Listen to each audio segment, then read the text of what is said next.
말씀은 다니엘서 4장 37절 말씀입니다. 모두 함께 일어나셔서 공독하시겠습니다. 시작.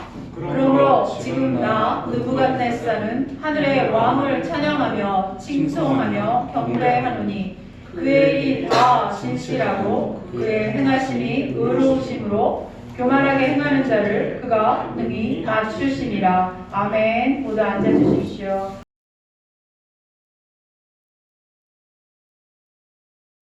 네, 할렐루야. 복된 주일입니다. 오늘도 예배에 함께 하시는 모든 성도님들 주님의 이름으로 사랑하고 축복합니다. 드디어 2022년 12월 한 달 남겨놓았어요. 이제 드디어 성탄절 저희 이제 다가오죠.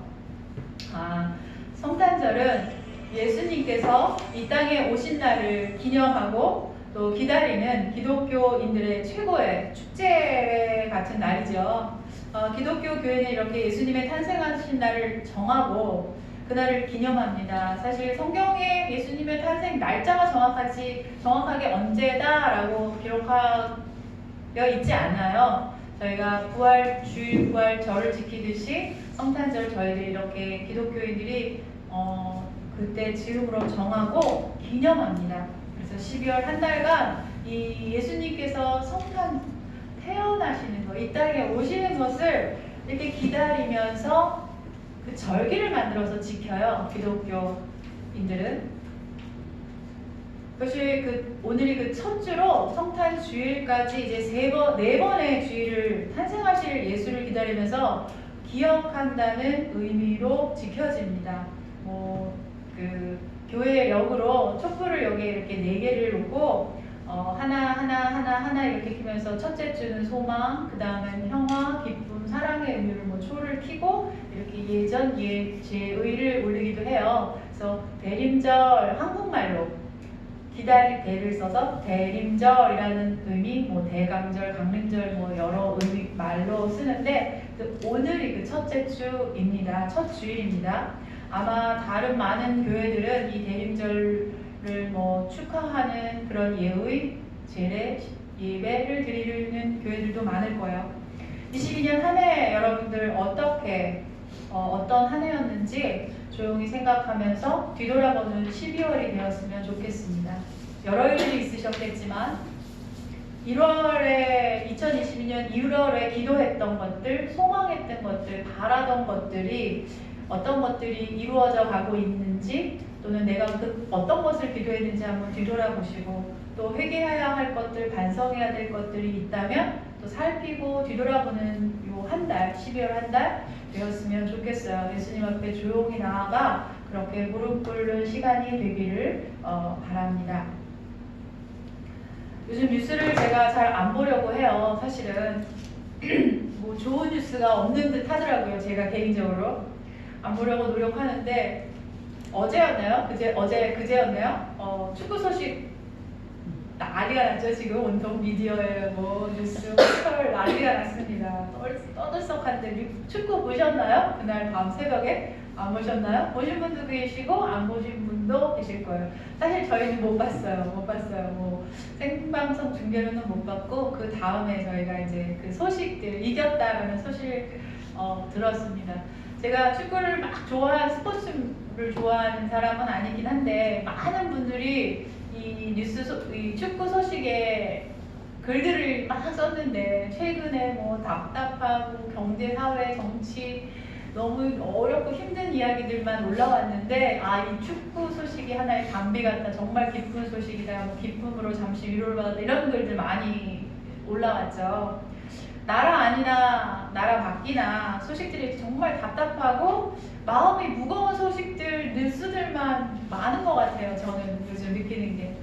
저희 힘든 코로나도 정말 잘 묵묵히 지났던 인류들인데 서로 분열하고 대립하고 나라 아니나 밖에서나 권력 다툼하고 서로 탐욕스럽고 자기 이익만을 구하는 이런 가득한 모습들을 보면서 저는 굉장히 답답하고 무거운 마음을 느꼈어요.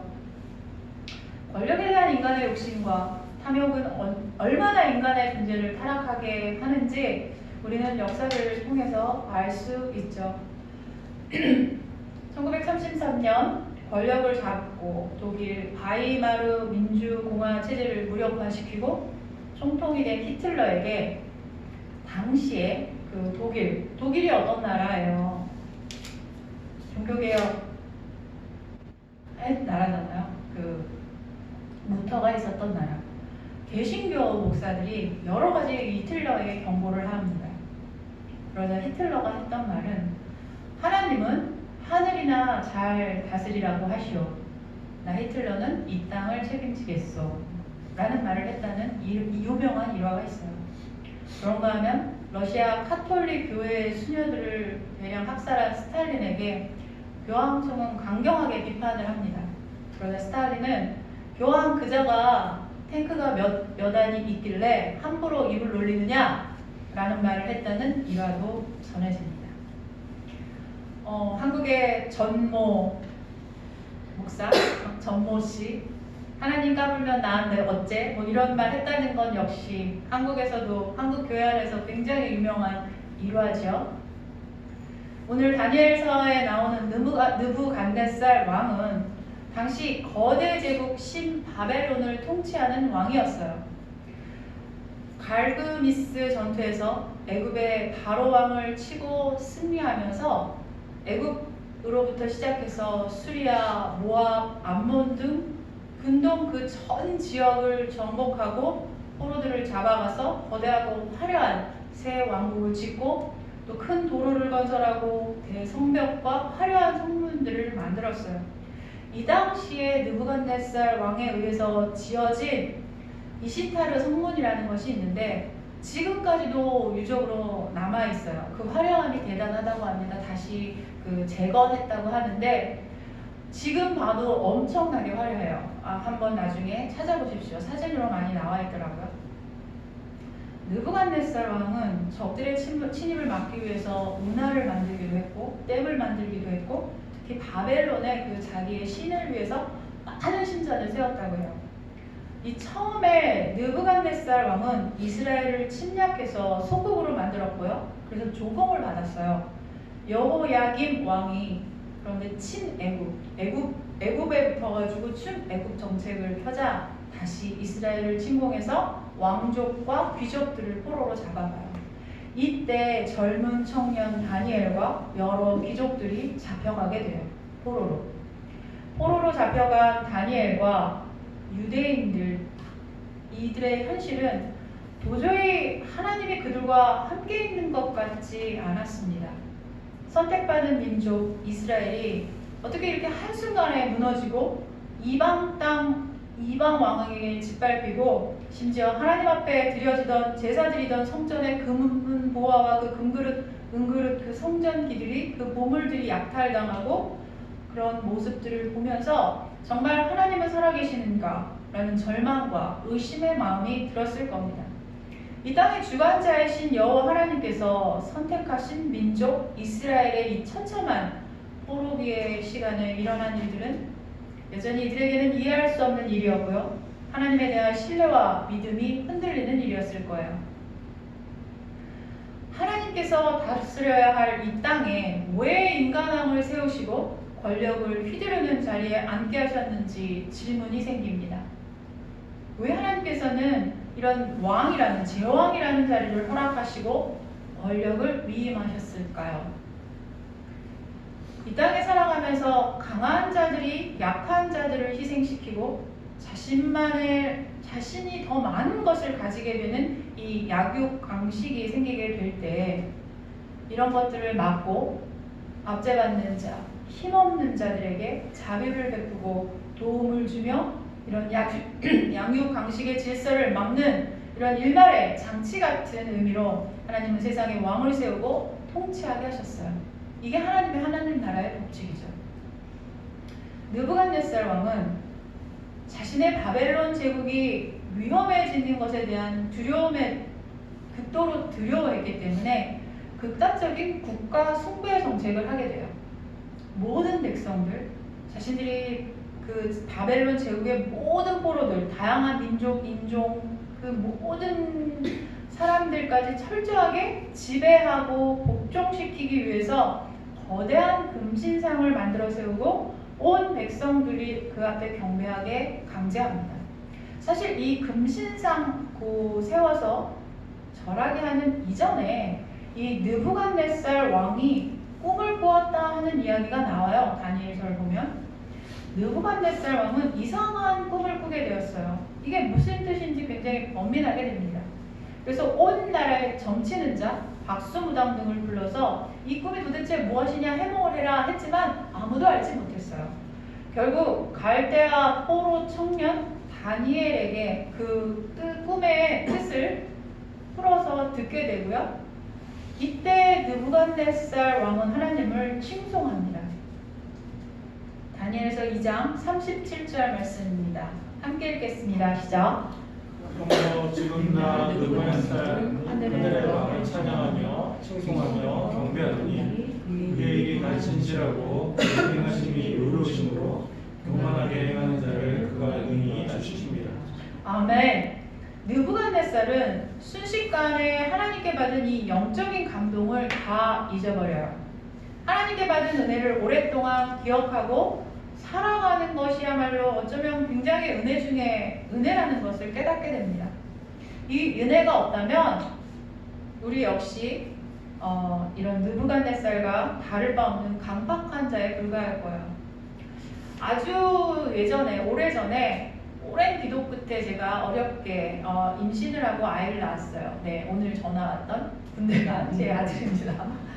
진짜 너무 기쁘고 감사해가지고 하나님 어떻게 이 감사와 은혜를 어떻게 제가 전할 벅찬 마음이 들었어요. 그래서 저에게는 이게 굉장히 기적 같은 일이었고요. 진짜 기적이 일어났고 감동과 감격을 어떨지를 몰랐어요. 앉으나 서나 밥을 먹나 설거지를 하나 아이고 하나님 감사합니다. 진짜 저 그랬거든요. 근데 어느 날 그런 마음이 들더라고요. 이 감사와 이 감격, 넘치는 감격이 점점 희미해지면 어떡하지? 내가 내 의지와 상관없이 이걸 잊어버리면 어떡하지? 이때 이 터질 듯한 감사의 감격이 사라지면 어떡하지? 라는 마음이 들었어요. 주님 주신 이 기적의 기쁨이 희미해지지 않게 도와주세요, 주님.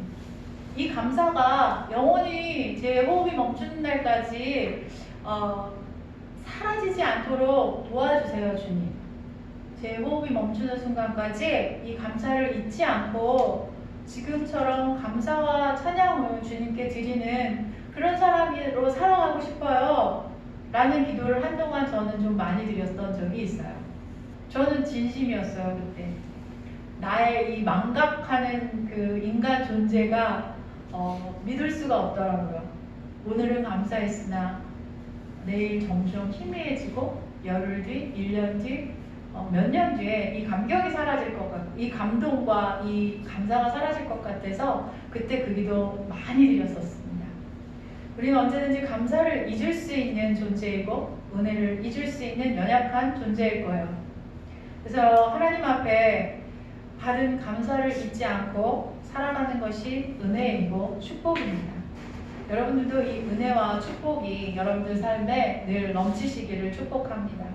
우리 인생 중에서 하나님께서는 구비구비마다 여러분들에게 귀한 은혜와 축복을 부어주셨죠.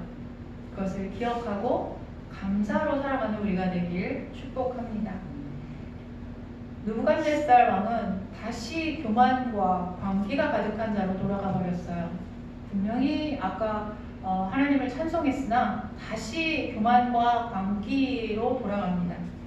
자신의 부와 권력을 상징하는 금 신상에 절하지 않는 자는 모두 죽이겠다는 마음을 먹은 자가 되어버려요. 다니엘과 이 세 친구들은 이 금 신상에 절하지 않는 유일한 사람들이었습니다. 풀무불에 던져 넣으라는 명령에도 그들은 모든 천지의 주제가 하나님이심을 믿었습니다. 하나님께서는 잠시 바벨론 제국의 세계의 패권 국가가 되게 하셨다는 것을 이들은 믿었기에 다니엘과 세 친구들은 오직 하나님 앞에 어떤 우상에도 절하지 않았어요. 이스라엘 민족은 포로가 되었고 지금은 바벨론 제국 아래에 있지만 그 왕을 돕는 자로 일하는 자들이지만 자기들이 이 모든 것들의 주재자이신 하나님 아버지의 크신 역사 속에서 이런 모든 것들이 일어나고 있다는 것을 믿었고, 이 믿음을 가진 것이 우리가 가져야 할, 이 다니엘과 세 친구가 가졌던 이 믿음을 우리가 가져야 할 믿음입니다. 느부갓네살 왕은 인간 이상의 존재가 되고 싶어 했어요. 인간이 아닌 그 위에 어떤 존재가 되고 싶어 합니다. 바벨론 제국을 다스리는 왕이 되자 자신이 온 세상을 다스리는 자로 인간 이상의 존재가 되려는 욕망을 가져요. 하나님보다 스스로를 더 높은 자로 여기는 것이야말로 교만입니다. 하나님은 인간을 창조하신 창조주세요. 때로 우리는 하나님께서 우리를 자녀라고 불러줬다는 것만으로 우리가 하나님이 동등전자로 착각하거나 자식인데 자녀인데 라는 말을 종종 하죠. 하나님 앞에 스스로 높아지려는 그만에 사로잡히기도 합니다. 하나님께서는 우리를 사랑하는 마음으로 너는 내 자녀라 라고 말하셨지만 우리 하나님과 동등된 자는 아니죠. 동등된 존재는 아니에요. 우리는 피조물일 뿐입니다. 하나님과 사랑을 누리되 하나님을 경외함과 두려움으로 바라보는 그 믿음도 있어야 합니다. 하나님은 모든 것을 다스리시고 감찰하는 분이라는 것을 저희들은 꼭 기억해야 합니다. 우리는 늘 창조주 앞에 겸손과 두려움을 가지고 경외심을 가져야 해요. 하나님께서는 높아지려는 자를 인간 이하의 모습으로 내려오게 하실 수도 있는 분이십니다. 욥기 40장 12, 13절 함께 읽겠습니다. 시작. 모든 교만한 자를 발견하여 낮아지게 하며 악인을 그들의 처소에서 짓밟을 지니라. 그들을 함께 진토에 묻고 그들의 얼굴을 써서 은밀한 곳에 둘지니라. 아멘. 하나님은 느부갓네살의 교만을 모두 감찰하고 계셨어요. 어느 날 느부갓네살 왕은 다시 꿈을 꾸게 되는데요. 앞으로 자신이 어떻게 될 것인지에 대한 계시를 꿈으로 보여주셨어요. 다니엘은 하나님께서 주시는 지혜로 이 꿈을 해석하게 되고 그것은 이 교만한 왕에게 앞으로 일어나게 될 엄청난 일을 예견한 것이었어요. 그러나 다니엘은 왕에게 이런 말을 합니다. 그러므로 왕이시여 제 말을 들으십시오. 지금부터라도 죄를 버리고 옳은 일을 행하며 가난한 자에게 자비를 베푸십시오. 그러면 왕이 계속 번영을 누릴 것입니다. 느부갓네살 왕이 꾸었던 꿈은 그 교만과 그 광기 어린 오만이 가득할 때에 하나님께서 어떻게 느부갓네살 왕에게 어떤 일이 일어날 것인지를 계시로 보여줬어요. 다니엘은 그런데 이런 말을 전합니다. 노아의 심판, 소돔과 고모라의 심판, 이 모든 심판의 때에도 하나님은 언제나 미리 그 일에 대해서 경고하고 알려주십니다. 하나님은 다니엘의 입을 통해서 돌아갈 방법 또한 말씀해 주셨지만 느부갓네살 왕은 그 말을 듣지 않아요. 그리고 그 경고의 말은 그 즉시 그대로 일어나게 됩니다. 바벨론 제국에서 그 권력과 힘이 최고의 정점에 도달한 어느 날 왕궁 옥상을 거닐던 느부갓네살 왕은 오만과 교만에 가득하다 못해 광기에 이르기까지 합니다. 스스로 신과 같은 영광을 누리고 있다고 취해 급기야는 정신착란에 빠져버립니다. 비현실적인 세계 속에서 과대의 망상이 그를 사로잡았어요. 느부갓네살 왕이 빠진 자기 숭배, 비이성적인 광기 같은 것이었어요. 바벨론 제국을 다스리면서 많은 이들의 숭배를 받게 됐다는 이 과도한 자기 도취는 자기 숭배까지 이르러 정신착란을 일으키게 되죠. 마치 현대 역사 속에서 히틀러의 시대, 스탈린의 시대, 일본의 제국주의 시대와 같은 모습과 닮아 있어요. 하나님은 느부갓네살 왕이 마치 짐승과 같은 모습으로 7년의 시간을 살아가게 합니다. 성경의 내용대로라면 느부갓네살은 스스로 짐승이다 라고 생각하고 여기는 그런 정신병에 사로잡혀서 풀을 뜯어먹고 짐승처럼 살았던 것으로 묘사되고 있죠. 이것이 어떤 모습으로 어떻게 살았는지 우린 다 알 수 없어요.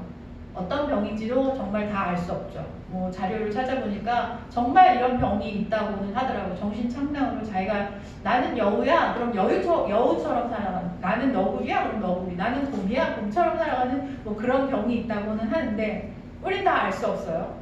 분명한 것은 하나님께서 정하신 기간 동안 느부갓네살은 자기가 짐승의 모습처럼 인간 이하의 모습으로 살아갔다는 거예요.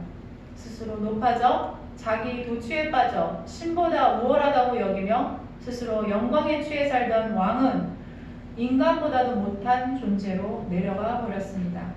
이 말이 미처 끝나기도 전에 하늘에서 이런 음성이 들려왔다. 느부갓네살 왕아, 내가 하는 말을 들어라. 너의 왕권은 너에게서 떠났다.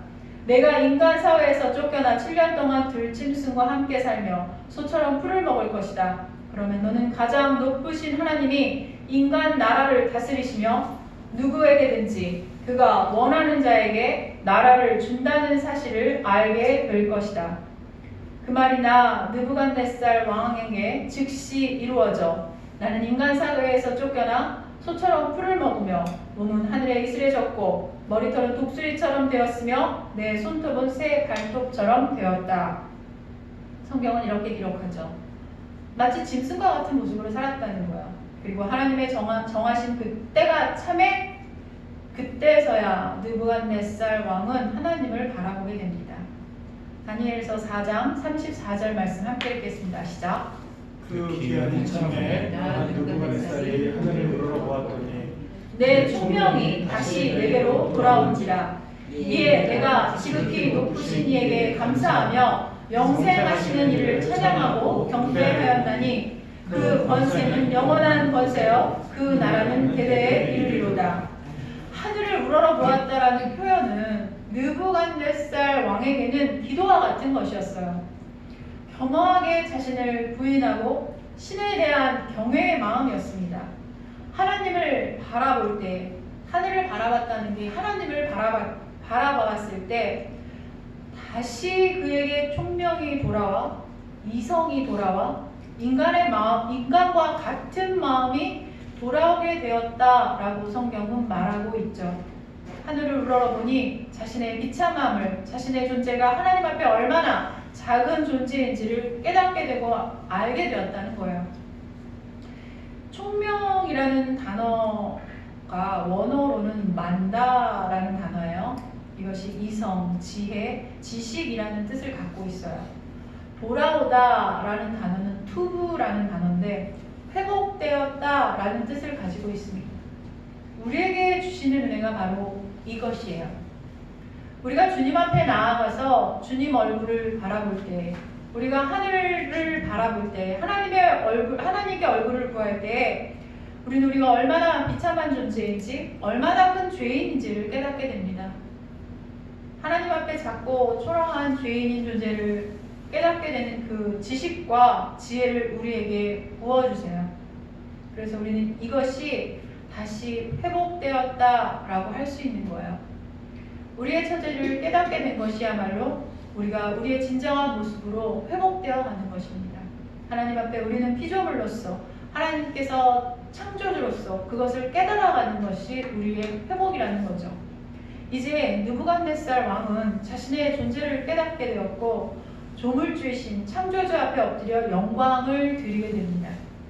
역사를 주관하시고 세계를 통치하시고 다스리는 유일한 왕 중의 왕임을 인정하게 되는 것이에요. 이 느부갓네살 왕의 오만한 제국이 힘없고 가난한 자들에 대한 압제와 착취로 세워진 나라라면 예수 그리스도께서 세우신 하나님의 나라는 오히려 그들을 위로하고 자유와 평강을 주시며 돌봄으로 세워진 나라입니다. 천하의 영광을 주시겠다고 주겠다면서 사탄은 자기에게 절하라고 유혹하지만 예수님은 오직 주 너희 하나님께만 경배하라 라고 선포하셨습니다. 예수는 유다 광야에서 천하 만국의 영광을 얻는 메시아의 길 대신에 자신을 낮추고 또 낮추셔서 가난한 자, 아픈 자, 그들의 더 아래로 내려가 종의 모습으로 그들을 섬기는 그 종의 모습을 선택하셨어요. 죽기까지 순종하신 예수 그리스도께서는 이 세상을 다스리는 왕은 어떤 모습으로 다스려야 하는지 그 모본을 보여주셨어요. 우리에게 주셨습니다. 느부갓네살처럼 가난한 자를 착취하고 힘없는 자를 박해하고 빼앗아 자신의 입속만을 차고 자신의 그 탐욕만을 채우는 자는 진정한 통치자가 아닌 언젠가 하나님 앞에 패망할 자일 것입니다. 가난한 자들을 희생시켜 세운 나라는 아무리 거대한 나라라고 해도 하나님의 복에 의해서 세워진 나라가 아니기 때문에 하나님과 대적하는 나라입니다. 한 나라의 왕이 범할 수 있는 가장 큰 죄는 공평과 정의를 깨뜨리고 가난한 자를 돌아보지 않고 그들을 더 착취하고 자기의 이익과 탐욕과 권력에 취하는 것일 거예요. 요즘 들어 저는 한 나라의 지도자들의 그 모습에 대한 깊은 탄식의 마음이 크게 듭니다. 이스라엘 민족들이 하나님 과연 살아계시는가? 왜 이 불공평한 세상에 침묵하시는가? 불의와 공의, 사라진 불의가 가득한 이 세상에 침묵하시는지, 이런 악한 자들이 권력을 잡고 공평과 정의가 사라진 모습으로 통치하게 하시는가? 이런 탄식과 같은 마음으로 지금 현재 우리가 살아가는 이 세상 속의 통치자들을, 그들의 모습을 깊은 상심의 마음으로 제가 바라보게 되지만, 다니엘서를 읽고 묵상하면서 이 세상의 모든 것들을 주관하시는 분은 하나님이심을 다시 한번 마음에 새깁니다. 다니엘은 오직 여호와 하나님을 섬기는 자로 그 신앙의 한치의 흔들림도 없었습니다. 죽음 앞에서도, 몇 번의 죽음 앞에서도 하나님을 섬기는 자로 단 한치의 흔들림이 없었어요. 그러나 포로, 벨사살로 타락한 이방 왕들 밑에서 그 왕정에서 일하는 자로 맡은 바 모든 임무를 최선을 다해 수행하는 성실한 자로 살았습니다.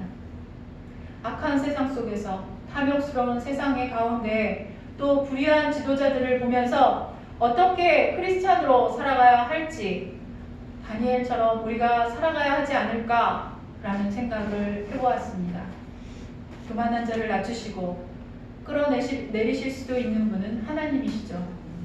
또 겸손한 자를 다시 세우고 높게 하실 분도 하나님이십니다.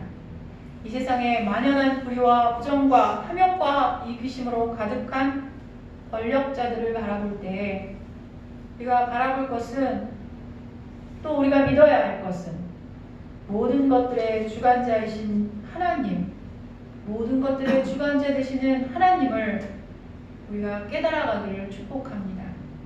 오늘도 우리가 알 수 없고 크고 놀라운 모든 역사를 쓰고 계시며 이 모든 것들을 감찰하시는, 주관하시는 하나님 아버지를 믿습니다.